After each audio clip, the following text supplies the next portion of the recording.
For those that don't know me, I'm Alan Foy, Chief Exec, Smart Metering Systems.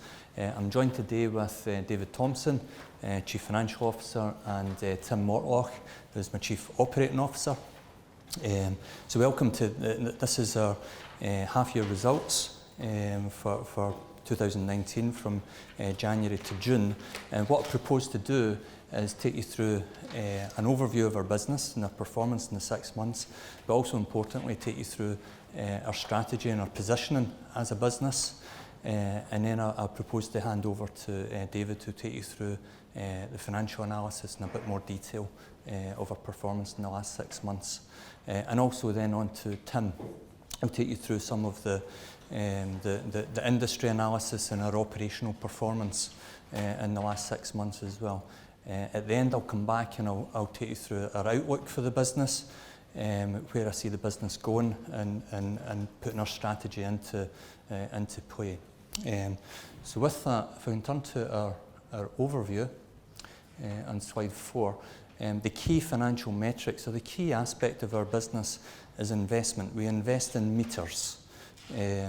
Meters are a critical asset in the energy system. They record all the data. We collect data from the industrial and commercials, but metering assets have been about for quite some time. They're an asset that lasts 20 years plus. When we establish these assets, we establish on our contract frameworks, and the hallmarks of that is that irrespective of who the consumer chooses as the energy supplier, they just port onto our contracts. Our contracts increase by RPI every year on the 1st of April, and they're evergreen contracts. When the assets come to the end of their life, in excess of 20 years, we step into the rights to replace them, and then we start again. So we become the hallmarks of an enduring utility business with RPI escalating every April on the revenue streams. The key focus of our business has been meters. We've established a large industrial and commercial portfolio. That's still growing. But our key focus and our key growth area just now is in the domestic area, and that's the domestic smart rollout. We started in earnest about 18 months ago in there with some trials, and bringing us up to date, we've just went through our first million. So we've now got over 1 million smart meters in our portfolio. In the first 6 months of this year, there was another 156,000 contributed to that and took us over the 1 million mark. The smart meter rollout has had, very publicly, some challenges associated with it. Most notably, in the first 6 months of this year, the rollout of smart meters has just steadily, as an industry, increased month on month. From the foundation meters, basically the trial rollouts, which we call SMETS 1 meters, and then as it's transitioning onto the central databases, they go into SMETS 2 meters, and they've had some technical difficulties there. So the industry as a whole has had a reduction in run rates over the last 6 months. We've had that reduction as well. We then had another issue in the northern areas. The Arqiva network, which collects the data in the northern areas, had some problems with their radio frequency interface.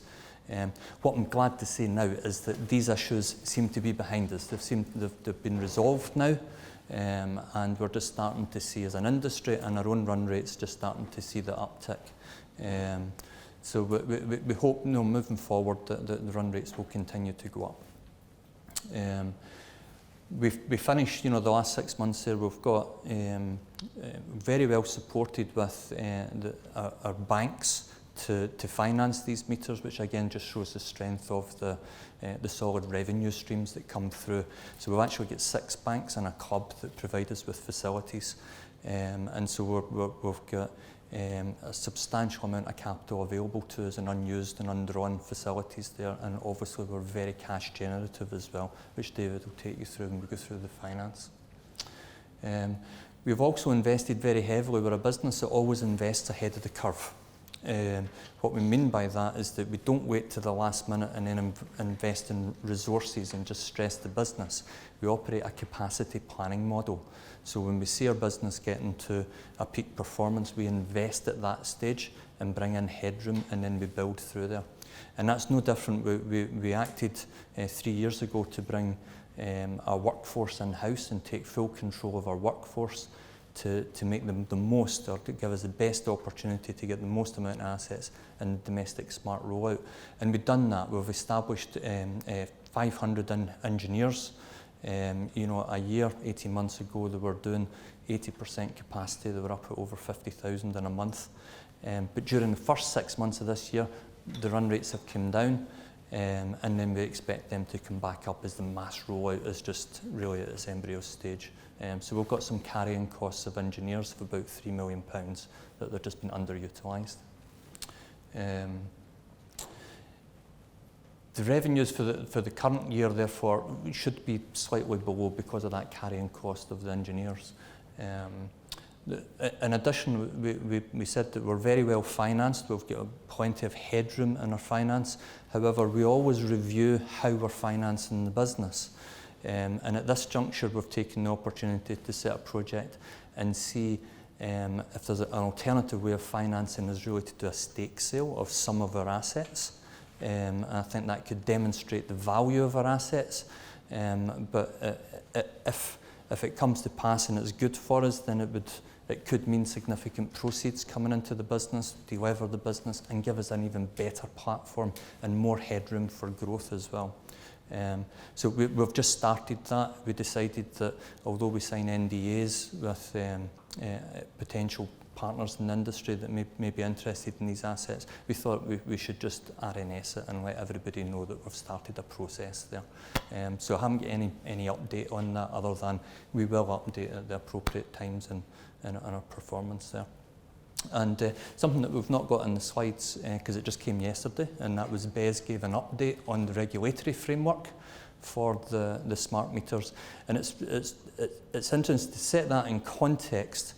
The current regulatory framework is that energy suppliers have to make all reasonable steps to get their portfolios materially complete by December next year. And the regulator has started to fine energy suppliers that have been missing interim steps along that journey to December next year. But to really put that in context, there's 37 million meters to get fitted in the next just over 12 months. It's completely unrealistic. They would need to increase to north of 2.5 million installs a month, and the whole industry is only at 300,000. So it's unreasonable that that's going to be done. So we see that the regulator has introduced a consultation to extend that by 3 years, 36, 37 months. It still means that the industry needs to uptick to over 700,000 installs in a month, and they're only at 300,000 just now. So it's still a challenge, but the interesting thing is that the reasonable steps seems in the consultation to be getting taken away and replaced with strict adherence. And clearly the benefits of smart meters are well established now, with over 14 smart tariffs in the market. There's only one thing guaranteed with a smart meter: you're going to save money. No obligation to take it, but take it, move into a smart tariff, and it's well documented there, north of £150 a year in savings as a result, which leads into carbon reduction and the whole benefit for the grid. So our overall strategy in 3 points is our core focus is delivering the smart meter rollout. We'll still continue to build industrial and commercial, of course. 85.9 million in annualised recurring income. What we mean by that is if our business stops and we demobilise everyone, we shrink to a small overhead and we collect 85.9 million, increasing by RPI for the life of the assets and beyond. But we don't do that. We've still got investment in our business to capitalise on our current order book. We've got our energy suppliers have got 6 million meters to be exchanged for smart during the rollout, and they've released on order book and through exclusive contracts 2 million to us just now, so we've got firm visibility of that. And to put that in context, if we exchanged them, we would add 40 million of annualised recurring income, and we've still got another 4 million in scope, if you like, through our existing customers to go for. So that's clearly our core focus as a business. How do we do that? Well, we've all our IT systems and platforms we own ourselves. We self-develop them. We added, by acquisition, Qton Solutions 3 years ago because they're experts in cybersecurity and big data and cloud technology. So scaling our IT platforms is well within our control. We've got over 3.5 million assets operating on them just now. And as to the installation capacity, we're in a great position right now because our installation capacity is about half used. So we've got plenty of capacity moving into the mass rollout as we move forward. And as I say, we've got over 230 million of undrawn facilities and cash from our operations. And as I say, we're a very cash generative business now with such a substantial asset base generating that revenue. And the third aspect to our business is, the energy market is changing. Domestic smart meters gives everyone half-hourly information. There's going to be a retirement of fossil fuel energy generation over the next 10, 15 years, and then electric vehicles are coming in. So there's more demand on the grids.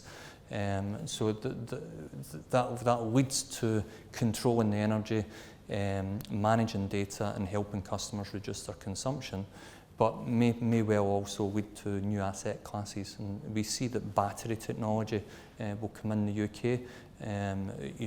With such an additional load on the network from electric vehicle charging, you couldn't really build another power station because you'd need to reinforce all the cables. So we need to get storage right down in the depths of the networks.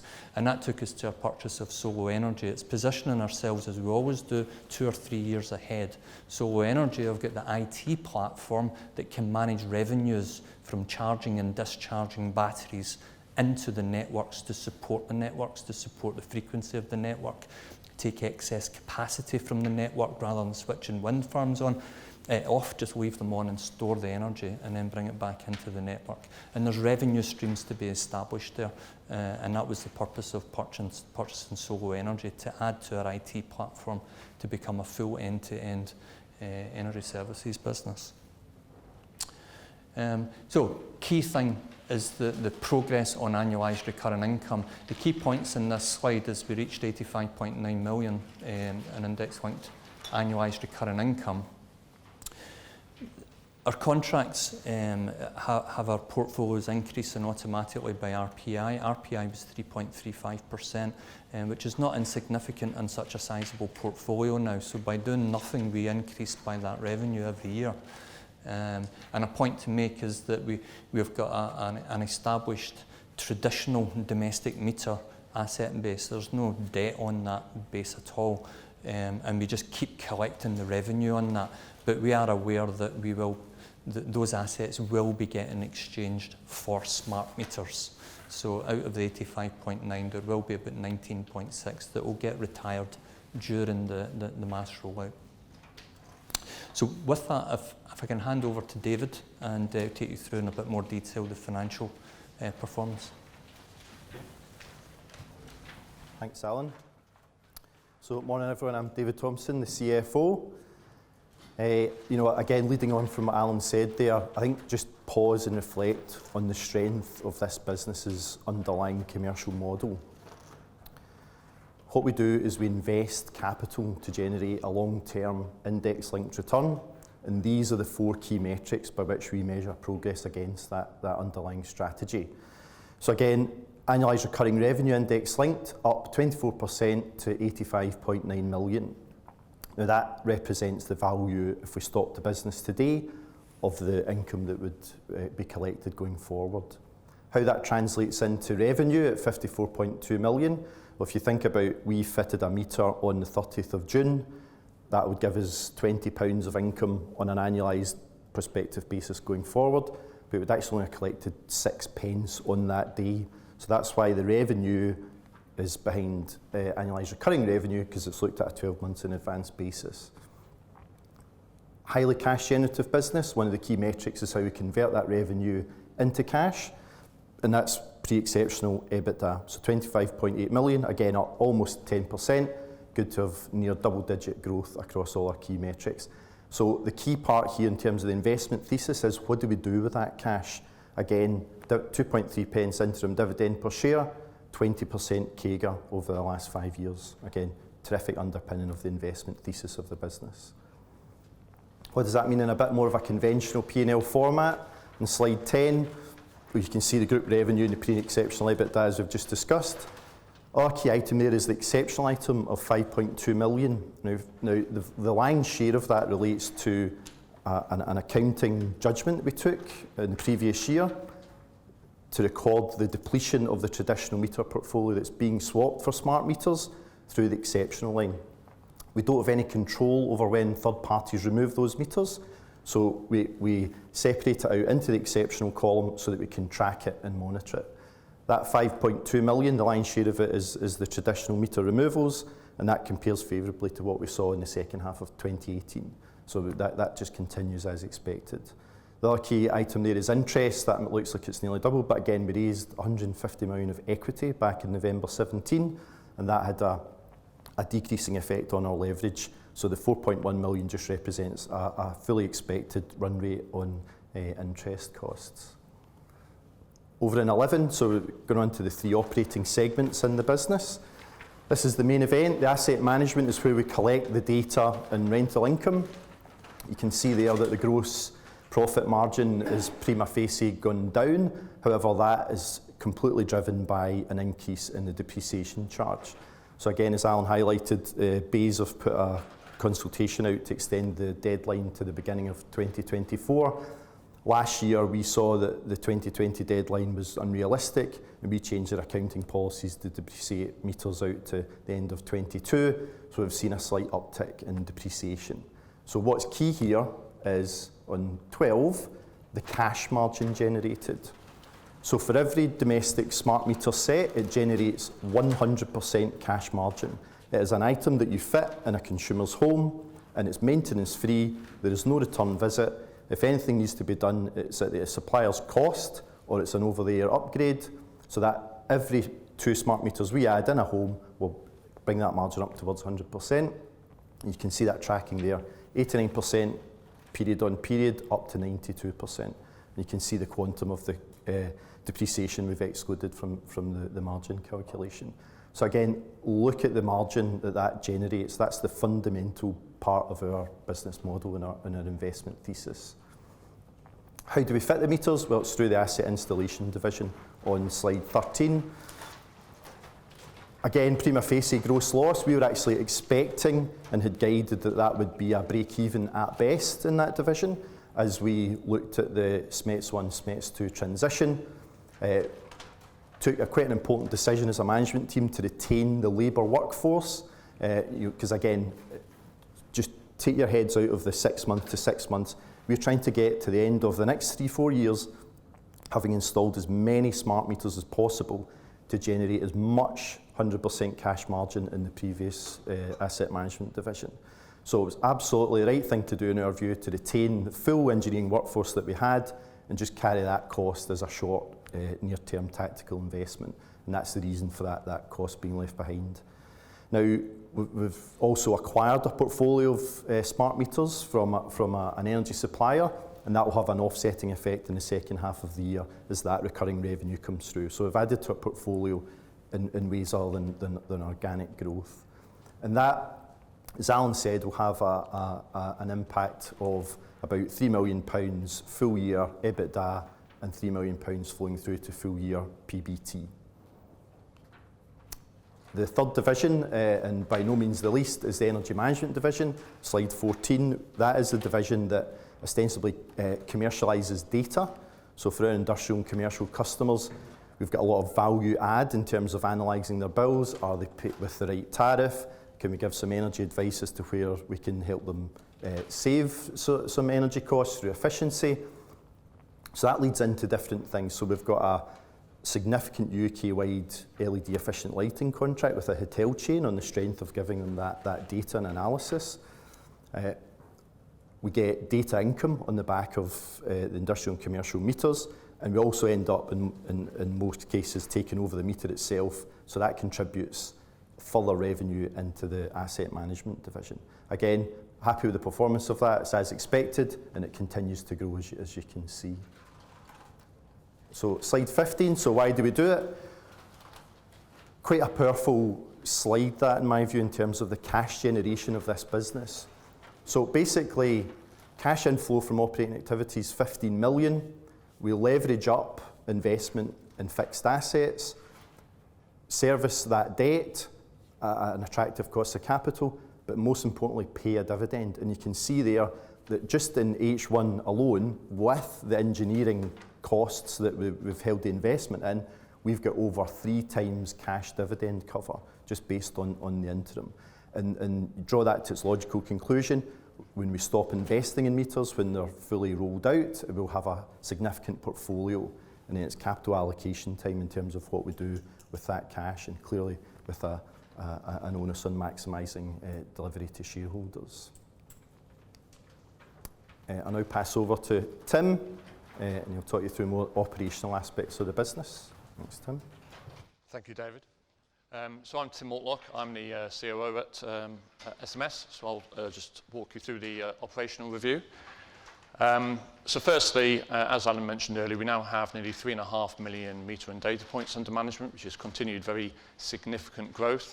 And we've seen significant growth in all of the recurring revenue parts of our business: gas and electricity, rental and data. The obviously very significant milestone of now having over 1 million smart meters under management being a very significant milestone for us. One thing I would perhaps point out on this slide is that you'll see on the electricity data section a slight decrease in the number of electricity data points under management, but conversely an increase in the recurring revenue from them. That's because we took a conscious decision to step away from some manual meter read data contracts on traditional meters to focus on the smart data, in particular I&C smart data contracts, which have sort of significantly higher margin, which we're very pleased about. Just to sort of review some of the highlights from within the segments. From an asset management perspective, we've seen very significant growth in our annualised recurring revenue to 85.9 million at the half year, including the RPI increase of 3.35%. And that's now increased to 88.5 million as of the end of August, which continues our organic growth as we continue to install smart meters, and also incorporates the acquisition of 72,000 smart meters into our portfolio as well, which again we're very pleased about. We've also continued to win further contracts. So we've won a contract with British Gas Business and with Opus Energy to deliver smart meters to their I&C customers as part of the smart meter rollout. That continues the success from the first few months of this year when we announced a similar contract with SSE with their I&C smart meter customers. And that leaves us now in a position where we have a continued order book of 2 million smart meters ahead of us from contracted customers, with a further 4 million potential opportunity with those contracted customers beyond that. Okay. From an asset installation point of view, we have in excess of 500 engineers across nationwide, from Land's End to John O'Groats. And as Alan mentioned, we have seen a slowdown in installation run rates, primarily associated with the industry-wide radio frequency issues in the north of the country, which have been quite well publicised. We're very pleased to say that those are now resolved and behind us. So as we step forward from this point, we expect to see a sort of continued upturn in those installation run rates accordingly. And we continue to have 2 in-house training academies as well, which will be able to support us continuing to increase that engineering resource as we bring the engineering utilisation and as we bring the engineering efficiency back up. From an energy point of view, we're pleased to have purchased Solo Energy to introduce new long-term revenue streams into the business, which I'll come back to in a moment. And we've also been fully accredited as an electric vehicle charge point installer for both domestic and commercial properties. And have also been appointed as the lead consultant in a government-funded project to investigate the installation of 30,000 electric vehicle charge points at on-street locations across the country as well. We continue to deliver energy efficiency projects for a wide variety of customers. In particular, of note, a large LED lighting project for a national hotel chain, which we continue to roll out over the next 12 to 18 months. So moving on to slide 19. From an industry-wide perspective, we've seen industry-wide run rates decline, which you can see represented on here. We expected this to happen. I know we sort of talked about this in previous results over the last 12 months as we went through the SMETS 1 to SMETS 2 transition. We've also seen, as Alan mentioned, the update from BEIS in terms of the regulatory framework, which we see as a very positive position. It provides clarity to the industry going forward, clarity about the regulatory framework beyond 2020, and also moves away from a position of all reasonable steps to providing hard and fast targets for energy suppliers to hit as we go beyond that, and still requires a more than doubling of the industry run rates from this point in order to deliver those targets. Also importantly, from our point of view, the independent energy market share has now increased to 29%. I think when we came to the market back in March, that was around 24%. So we've seen very significant growth in that market segment, which is the one that we are particularly engaged with. And that's before the OVO SSE acquisition. So that's without the impact of that. So we see continued growth within the customer segment that we are engaged with 37 million meters to be exchanged across the industry, 10 million of those with the independent energy suppliers. So on slide 20, this is our progress over the last 6-8 months in terms of our installation. So as we said, RF issues have sort of inhibited and reduced run rates slightly in the first half of the year, with full rollout now commencing from this point forward. So what you can see there is the addition of 168,000 smart meters in the first half of the year, and a further 56 in July and August, and the impact of the portfolio purchase coming through there as well. There's a further 12,000 meters to be added to that portfolio purchase as we just process that fully. You'll also see a small number of SMETS1 meter removals that we've talked about previously. This is where, as meters churn between suppliers, and where a supplier cannot operate that meter in prepay mode, then it might lose smart functionality, and in some small number of cases be exchanged. I'm pleased to say that the enrolment and adoption project has commenced on 31st of May this year and is now progressing, and we expect those meters to be progressively enrolled and adopted into DCC over the next 12 to 18 months, which should remove that issue fully as we go forward. And just in terms of Solo, so as Alan mentioned, Solo Energy is an IT technology platform that really does two things. So on one side, it allows us to control the charge and discharge of a variety of assets, vehicles, grid chargers, battery storage assets. But on the reverse side of that, allows us to integrate that into and aggregate those assets into the energy system to react to price signals and to generate and control the revenue streams from them. And we see that as a very important potential opportunity going forward, enabled by smart meters. And they also have some seed projects, in particular one in Orkney. We've left their website up so that if you want to go and have a look at that after this, you can do, and you'll be able to see more details about those seed projects, which are government-supported projects as well. Okay, so I'll hand over to Alan for the outlook.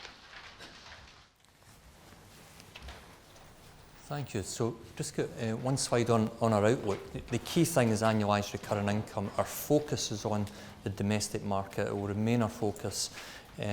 We welcome BESI's consultation because we had always said December next year is just completely unachievable for the entire industry, and the regulation was on a reasonable basis. And now it will be extended for just over 3 years, to 37 months to January 2024. And that shows the industry that they've got to more than double their run rates starting right now and maintain it for the next 3 years under possibly a more strict regulatory framework. Not that the old one wasn't strict, because they had already fined EDF and Scottish and Southern about 700,000 each for missing intermittent targets under the reasonable steps regulation. So I think it's just being realistic and putting more teeth behind the regulation. The benefits of smart meters are there for everyone to see. As I said earlier, you just need to go on and get a smart tariff and you'll save £150 a year, let alone having that information to reduce your energy consumption, which it's all based for. And then you really can't bring electric vehicle charging and electric vehicles into the UK without having smart meters. Because if you don't have them, everyone will just plug in at 5 o'clock at night and the lights will go out. So you really need to start incentivising people to use the cheaper rates of electricity overnight, and smart meters allow all of that. So we have got we've a very enviable position. We've got visibility of 2 million metres, which when complete will add 40 million in annualised recurring income. But we know our customers, if they weren't focused before, they are now with the new targets. They've got the balance of 4 million to get done over the next, just over 3 years. 4 million will add, another 80 million in annualised recurring income. So we've got our jobs. We've got to get the engineering utilisation up.